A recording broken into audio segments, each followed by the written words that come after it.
Hey guys, it's Lady Bo Bannon coming to you from my car here in the great state of Texas.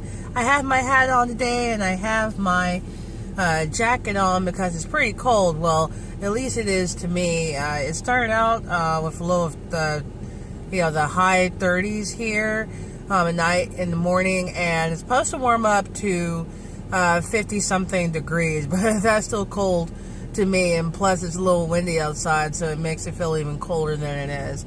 Anyway, today I wanted to talk about the topic of dealing with anger. Yesterday I got pretty angry.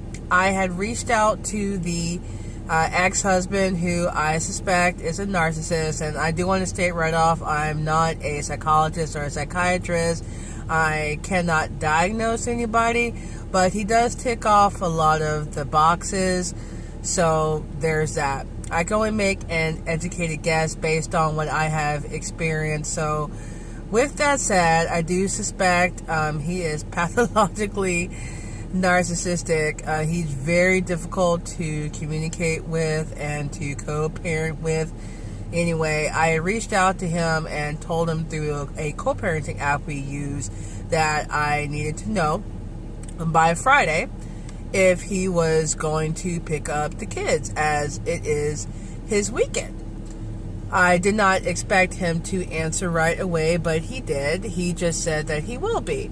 So I told him in that message to go ahead and just have the diapers and wipes necessary, because I've communicated to him before that he needs to have all this stuff. I don't feel that I need to be shelling out money for these things when he's already having me pay for the majority of these children's expenses and not paying any child support. So he did not reply to that message, as I ended it with saying that I wanted to know when he had returned them.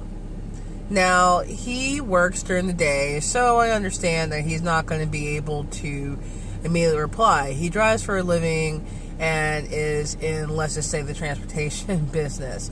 So, it's not going to be safe for him to automatically reply. I get that. Well, the entire day goes by and it's after 10 p.m. and he still doesn't reply. And I'm thinking to myself, okay. It's pretty simple to tell someone, hey, I'll get back to you, or I'll let you know. I'm still thinking about what I'm going to be doing. He typically brings them back on Saturday since he has to work on Sunday, but I do like to work when the kids are away for the weekend, and I want to be available so that someone is here to receive them. But he feels that he does not owe me any sort of answer. I started to get a little upset because I started to think about how he basically dished me with a lot of bills. He's leaving all the responsibility of taking care of the kids to me, which is fine in and of itself, because I'd rather them be here with me than to spend any more time with him. That's not to say that I don't feel that the presence of the other parent is important. I actually think it's very important and crucial for a child's development to have both parents there for them, helping them grow into mature adults. But when you're doing it for narcissists, you can't really expect that of the other person.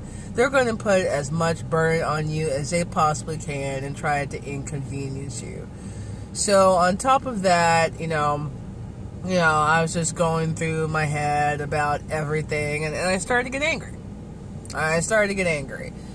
So instead of, typing out, this long, drawn-out, angry message to him about not paying child support and not answering me, I just left it alone. I gave him a deadline of when I would need an answer by. So if he comes and he doesn't have an answer for me by his pickup time, I really don't feel like it's appropriate to just let them go. it's up to him to communicate. It's not up to his mom. It's not up to his sister. It's not up to his new wife, to do any of that. But he likes to shoulder the responsibility on everyone else. Thing is, I blocked the new supply, which is his new wife, from texting me and calling me at the moment. Whenever they do have the kids, I do unblock. But other than that, I don't really feel the need to have contact with them. Both of them are very, very aggravating. The new supply will only be nice when, she wants something, or I guess when she's feeling lonely or something. I don't really try to initiate much conversation with her at all. She doesn't deserve to hear my voice or for me to be nice, in my opinion. But anyway, just getting back to what to do with anger. I didn't bottle it inside. I allowed myself to be angry. I went to my little journal that I have online, and I've typed out my feelings. I listened to some music to calm down, and I just reminded myself that being angry and letting them know that you're angry is just going to make you more angry, because they relish in that. They really enjoy seeing you upset, uncomfortable. They want to see you get mad at them and give a reaction. These days, I just try to channel excuse me, my anger into a more positive place. So I start putting the focus back on me, and I start thinking about the things that I need to be doing, that I need to be thinking about, that I need to be keeping track of, as opposed to spending all of my time thinking about the other person. Now, I do give myself some time to feel what I feel, and to sort out what the solutions might be for that. So that's just my tip for the day. When you feel angry, let it out, but let it out in healthy ways. Don't stuff it down or anything. I'm not about the whole forgive and forget philosophy that some people might have. No, I'm not forgiving him, and I'm not going to forget who and what he is.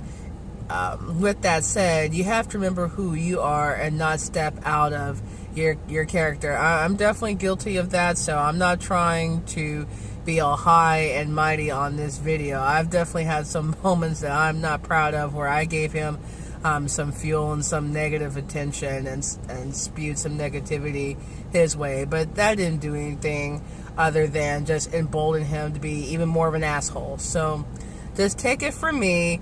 Feel what you feel, write it down, listen to music, go for a run, punch a punching bag, do anything but give that narc the time of day.